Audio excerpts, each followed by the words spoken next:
The man lowered his sunglasses slightly, revealing kind yet sharp eyes.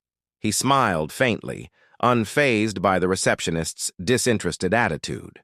"Yes, I have a reservation," he said calmly, his voice smooth and confident.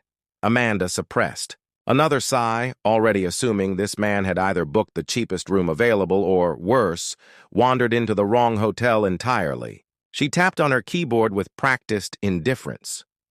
"Name?" she asked, barely looking at him.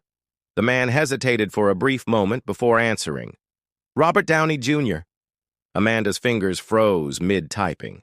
She blinked, then looked up, her bored expression shifting into one of confusion. Her eyes quickly darted to the man's face, scanning him more carefully. The casual outfit, the effortless confidence, the unmistakable voice, suddenly she felt her stomach drop. A nervous chuckle escaped her lips as she tried to compose herself. I'm sorry. Did you say Robert Downey, Jr.?" The man, Hollywood's beloved Iron Man himself, flashed a knowing smirk. "That's what they call me," he quipped, tilting his head slightly. Amanda's face turned pale. She had just been dismissive to one of the most famous actors in the world. A hush fell over the nearby guests, their murmurs growing as they recognized the man standing before Amanda. Some exchanged knowing glances, while others subtly pulled out their phones, sensing that something interesting was about to unfold. Brad Pitt, however, remained unbothered. He let out a soft chuckle, shaking his head slightly. "You're right," he said, nodding. "You do serve VIP clients." He then reached into his pocket and casually placed a sleek black card onto the counter. "Here's my payment. Go ahead and book the best suite you have." Amanda glanced at the card, ready to dismiss it, until her eyes caught the unmistakable name embossed in gold lettering. Bradley Pitt. Her breath hitched. Her heart pounded. She slowly lifted her gaze, her face draining of color as realization set in. This wasn't just some casually dressed wanderer. This was Brad Pitt. Her jaw tightened, and she scrambled to salvage the situation. I apologize, Mr. Pitt," she stammered, her tone instantly shifting to one of nervous politeness. "I didn't recognize you. Of course, we have the best suite available for you." Brad leaned against the counter, a teasing glint in his eyes. "No need to apologize," he said smoothly. "After all, I'm not sure you can afford it." A few guests stifled their laughter. Amanda swallowed hard, her face burning with embarrassment.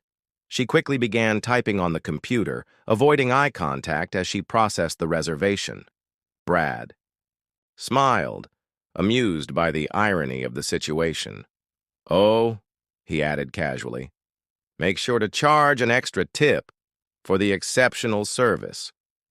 A stunned silence fell over the lobby. Guests who had been watching the scene unfold now gasped in realization. Amanda, still standing behind the desk, felt her stomach drop. Her mind raced as she replayed every word she had just said. Brad let out a small chuckle, glancing at Amanda's frozen expression before turning back to the manager. "Ah, always good to be back," he said smoothly. "But it seems like the service has changed a bit since my last visit." The manager's smile faltered. "Oh?" He turned toward Amanda, who looked like she wanted to disappear into the floor. "Is there a problem, sir?" Brad shrugged. "Well, I just got told to try a motel down the street because I probably couldn't afford the suites here." The manager's face turned red. He slowly turned to Amanda, his expression a mix of disbelief and fury. "Miss Thompson," he said in a dangerously calm voice, "is this true?" Amanda opened her mouth, but no words came out. She glanced at Brad, then at the guests who were still watching, and finally back at the manager. I didn't know," she stammered. The manager exhaled sharply, rubbing his temples. "Mr. Pitt owns this hotel," he said, his voice tight with frustration. "He built this place." The color drained completely from Amanda's face. Brad still perfectly calm, raised a hand to stop her. "Relax," he said, smirking. "It happens. But," he tapped the counter thoughtfully, "maybe we should rethink how we treat guests, regardless of what they're wearing." The manager nodded furiously. "Absolutely, sir. I'll personally handle this matter." Amanda swallowed hard, knowing that her future at the hotel was now very uncertain. Meanwhile, Brad grabbed the key card that the manager handed him and turned toward the elevator. As he walked away, he looked back one last time, his signature, smirk playing at his lips. "Oh, and Amanda?" She flinched. Yes, Mr. Pitt?" He slid his sunglasses back on. "I'll make sure to leave a very special review about my check-in experience." With that, he stepped into the elevator, leaving behind a lobby full of wide-eyed guests and one very regretful receptionist. The tension in the air was almost suffocating as Amanda stood frozen behind the front desk, her fingers gripping the edge of the counter. Just moments ago, she had been dismissive, treating the casually dressed man like an unimportant nobody.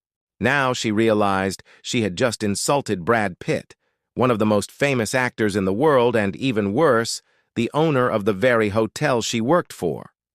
The guests in the lobby exchanged hushed whispers, their eyes darting between Amanda and Brad Pitt. Some had already pulled out their phones, discreetly capturing the moment. Brad, still wearing his signature amused smirk, studied Amanda for a few seconds. His gaze wasn't harsh, but it carried a quiet authority that made her stomach twist in knots. "So," he said, crossing his arms casually, "I wasn't VIP enough a moment ago?" His voice was light, teasing even, but the weight of his words sent another wave of panic rushing through Amanda. I'm so sorry, Mr. Pitt," she blurted out, her previous arrogance replaced with frantic remorse. "I didn't recognize you. It was a mistake, I swear." The hotel manager, who had been watching the entire exchange, let out a slow sigh before shaking his head.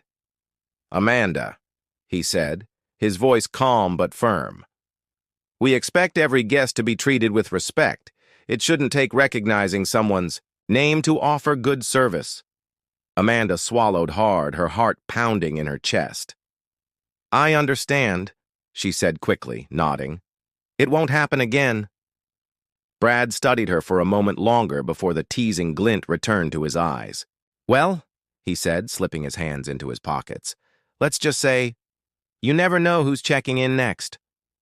With that, he gave the manager a friendly nod and turned toward the elevator, walking with the effortless confidence of a man who had seen it all.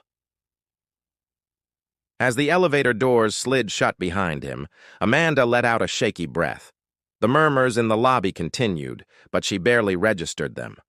All she could think about was how close she had come to making an irreversible mistake. One thing was certain, she would never judge a guest by their appearance again. This just goes to show, you should never judge a book by its cover. What would you have done in this situation? Let us know in the comments, and don't forget to like and subscribe for more unbelievable stories.